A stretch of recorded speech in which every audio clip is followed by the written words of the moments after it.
بسم اللہ الرحمن الرحیم۔ السلام علیکم۔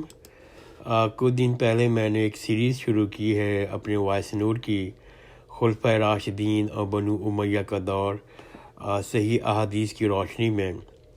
اس سلسلے میں میں نے اپنی مطالعہ کیا ہے اور تقریباً 200 احادیث جمع کی ہیں جو میں آپ لوگوں کے ساتھ شیئر کرنا چاہتا ہوں۔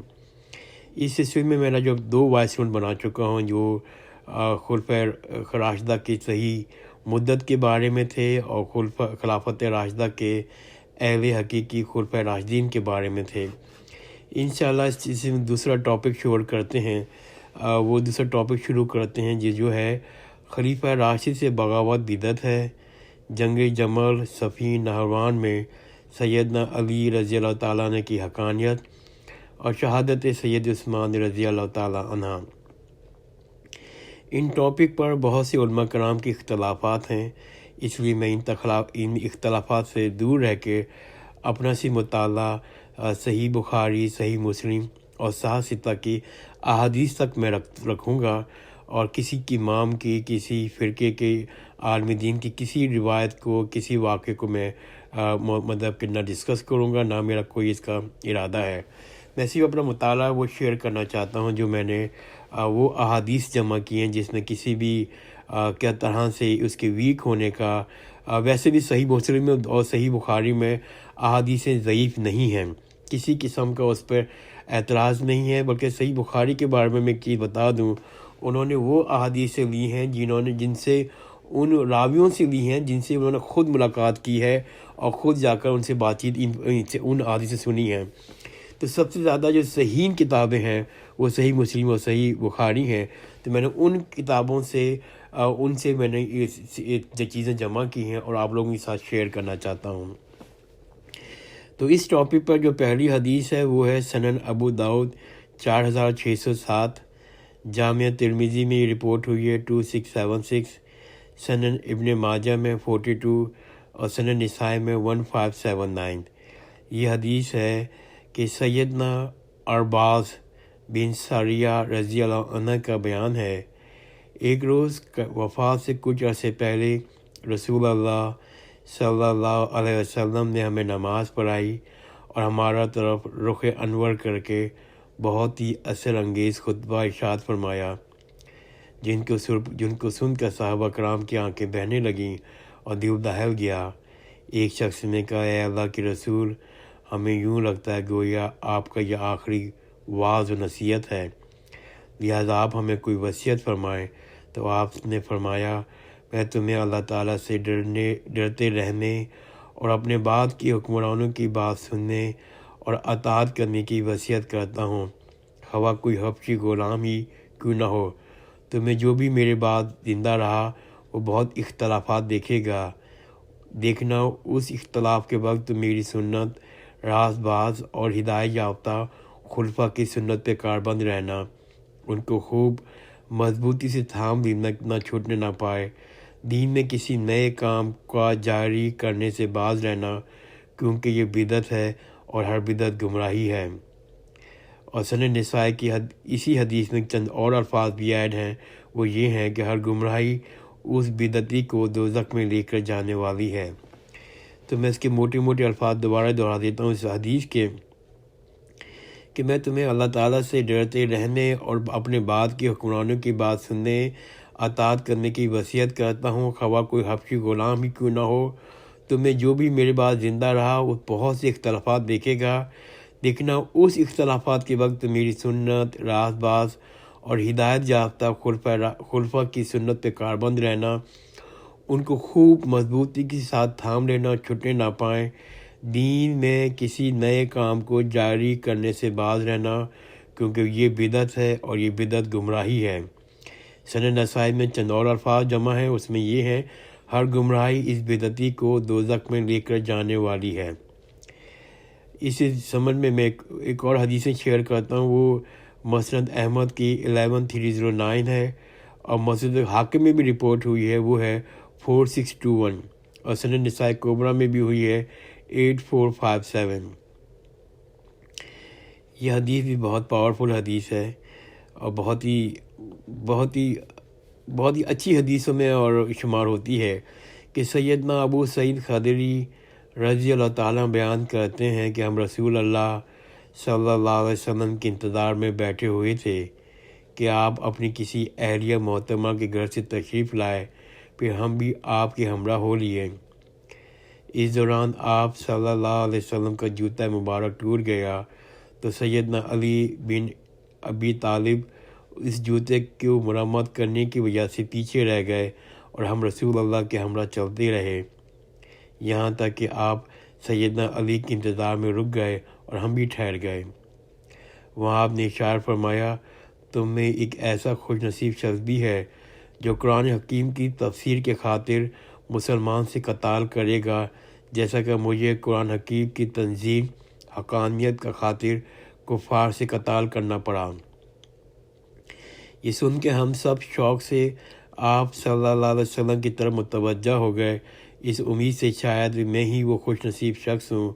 اس وقت ہمارے درمیان سیدنا ابو بکر، سیدنا عمر بھی موجود تھے۔ سیدنا ابو بکر نے عرض کیا، کیا میں ہوں وہ؟ آپ نے ارشاد فرمایا، نہیں۔ سیدنا عمر نے عرض کیا کہ میں ہوں وہ؟ آپ نے فرمایا، نہیں، تم میں سے کوئی بھی ایسا شخص نہیں، بلکہ خوش نصیب تو میرے جوتے گانٹنے والا شخص ہے، یعنی کہ سیدنا علی ابن ابی طالب۔ چنانچہ ہم سب سیدنا علی ابن طالب کے پاس آئے تاکہ انہیں یہ بشارت دیں۔ سیدنا ابو سعید خدری فرماتے ہیں، یہ بشارت سننے کے بعد سیدنا علی کا رد عمل ایسا تھا گویا وہ پہلے سے اس بشارت کو جانتے تھے۔ ایک حدیث میں شیئر کرتا ہوں، صحیح بخاری میں اسی موضوع پہ آئی ہے، 3743 اس کا نمبر ہے۔ سیدنا علقمہ تابعی رحمۃ اللہ کا بیان ہے کہ وہ ملک شام گئے تو وہاں مسجد میں داخل ہو دعا کی، اے اللہ مجھے یہاں کوئی نیک ہم نشین عطا فرما۔ چنانچہ دعا قبول ہوئی اور ان کو سیدنا ابو درداء رضی اللہ عنہ کی صحبت نصیب ہوئی۔ سیدنا ابو درداء رحمۃ اللہ عنہ نے عرض فرمایا، تابعی سے پوچھا، تم کس علاقے سے ہو؟ میں نے عرض کیا، شہر کوفہ سے آیا ہوں۔ انہوں نے فرمایا، کیا تم میں سیدنا عبداللہ بن مسعود موجود نہیں ہے جو سفر و خضر میں رسول اللہ کی جوتیاں اور سامان اٹھایا کرتے تھے؟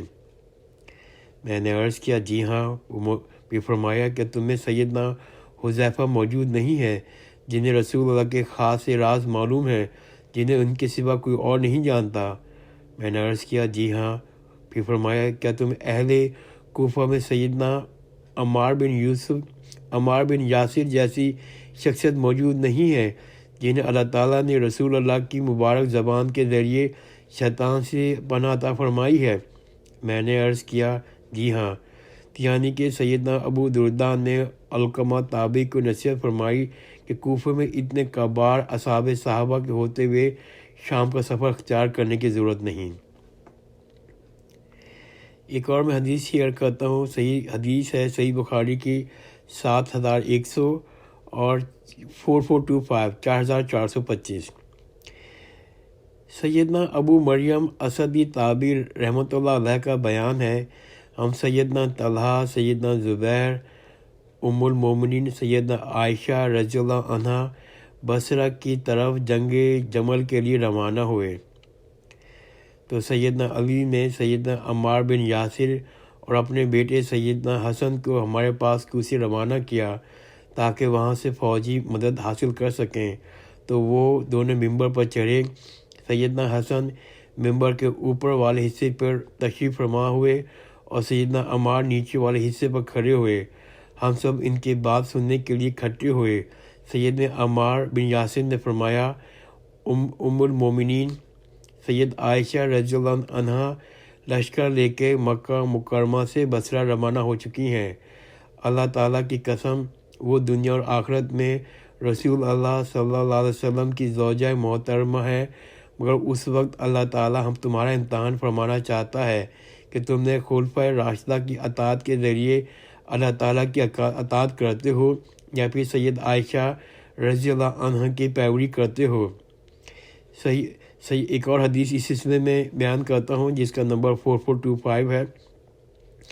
سیدنا ابو بکرہ، بکر نہیں، یہ ابو بکرہ صحابی تھے، سیدنا ابو بکرہ رضی اللہ عنہ کا بیان ہے، جنگ جمل کے دنوں میں اللہ تعالیٰ نے مجھے رسول اللہ صلی اللہ علیہ وسلم کا فرمان مبارک سے بہت فائدہ پہنچایا، تاکہ میں سیدنا علی کے خلاف جمل والوں کے ساتھ سیدہ عائشہ رضی اللہ عنہ کے لشکر میں شریک ہونے ہی والا تھا کہ ان کی حمایت میں قتال کروں، لیکن میں نے اپنا ارادہ ترک کر دیا کیونکہ مجھے یاد آ گیا رسول اللہ صلی اللہ علیہ وسلم نے ارشاد فرمایا تھا، وہ قوم کبھی بھی فلاح کامیابی حاصل نہیں کر سکتی جو اپنی سربراہ کسی عورت کو بنا لے۔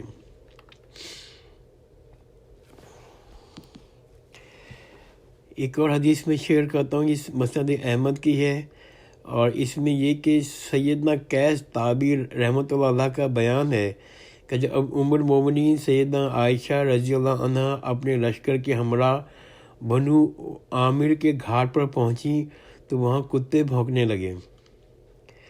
سیدنا قیس تابعی رحمۃ اللہ کا بیان ہے، جب ام المومنین سیدہ عائشہ رضی اللہ عنہ اپنا لشکر کے ہمراہ بنو عامر کے گھاٹ پر پہنچے، وہاں کتے بھونکنے لگے تو آپ رضی اللہ عنہ نے دریافت کیا، یہ کون سا چشمہ ہے؟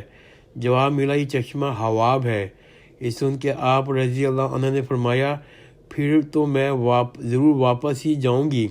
اس فیصلے پر سیدنا زبیر رضی اللہ عنہ نے مشورہ دیا کہ نہیں، ہمیں آگے بڑھنا چاہیے تاکہ آپ کو دیکھ کر مسلمان میں اتحاد کی کوئی راہ نکل آئے اور فتنہ و انتشار ختم ہو جائے جو شہادت سید عثمان کے بعد سے جنم لے چکا تھا۔ ام المومنین سید عائشہ رضی اللہ عنہ نے فرمایا، ایک دن مجھ سے رسول اللہ نے یہ غیبی خبر دیتے ہوئے بڑی افسوس کی حالت میں ارشاد فرمایا تھا، تم ازواج میں سے کسی ایک زوجہ مطہرہ کی حالت اس وقت کیسی ہوگی جب کہ اس پر مقام حواب کے کتے بھونکیں گے۔ اسی ضمن میں ایک اور مسند احمد میں حدیث ہے، سیدنا ابو رافع کا بیان ہے، رسول اللہ نے سیدنا علی ابن طالب سے فرمایا، یاد رکھنا اے علی، عنقریب تمہارے اور عائشہ کے درمیان ایک رنجش والا معاملہ ہوگا۔ سیدنا علی نے پوچھا، کیا میرے ساتھ؟ آپ نے فرمایا ہاں۔ سیدنا علی نے عرض کیا، یا رسول اللہ، پھر تو میں بڑا بدبخت ہوں گا۔ آپ نے ارشاد فرمایا، نہیں، بلکہ جب ایسا ہوگا تو تم حضرت عائشہ کو اس کی پناہ گاہ تک پہنچا دینا۔ سیدنا ابو رافع کا بیان ہے، رسول اللہ صلی اللہ علیہ وسلم نے سیدنا علی ابی طالب سے فرمایا، یاد رکھنا اے علی، عنقریب تمہارے اور عائشہ کے درمیان ایک رنجش والا معاملہ ہوگا۔ سیدنا علی نے پوچھا، کیا میرے ساتھ؟ آپ نے فرمایا ہاں۔ سیدنا علی نے عرض کیا، یا رسول اللہ، پھر تو میں بڑا بدبخت ہوں گا۔ آپ نے فرمایا نہیں، بلکہ جب ایسا ہوگا تو تم حضرت عائشہ کو اس کی پناہ گاہ تک پہنچا دینا۔ ایک اور اسی زمن میں حدیث شیئر کرتا ہوں کہ سیدنا عبداللہ بن عباس رضی اللہ عنہ کا بیان ہے، رسول اللہ نے اپنے ازواج مطہرات رضی اللہ عنہم سے ارشاد فرمایا، کاش مجھے معلوم ہو جاتا کہ تم میں سے میری کون سی بیوی ایسی اونٹ پر سوار ہوگی جس اونٹ کے چہرے پر بہت زیادہ بال ہوں گے، ہوا پہ کتے نکلیں گے اور دائیں بائیں بہت قتل غارت ہوگی، پھر وہ بار بار بچ جائے گی۔ میں کوشش ہوتی ہے کہ میرا وائس نوٹ 10 منٹ سے زیادہ نہیں بڑھے۔ میں اپنا مطالعہ یہاں رکتا ہوں، انشاءاللہ آئندہ کی نشست میں ہم اس چیپٹر کے اوپر، جو ہمارا چیپٹر ہے خلیفہ راشد سے بغاوت بدعت ہے، جنگ جمل، صفین، نہروان میں سیدنا علی کی حقانیت اور شہادت سیدنا عثمان رضی اللہ تعالی عنہما، اس کے بارے میں ہم لوگ مزید احادیث کا مطالعہ کریں گے۔ جزاک اللہ خیرن، خدا حافظ۔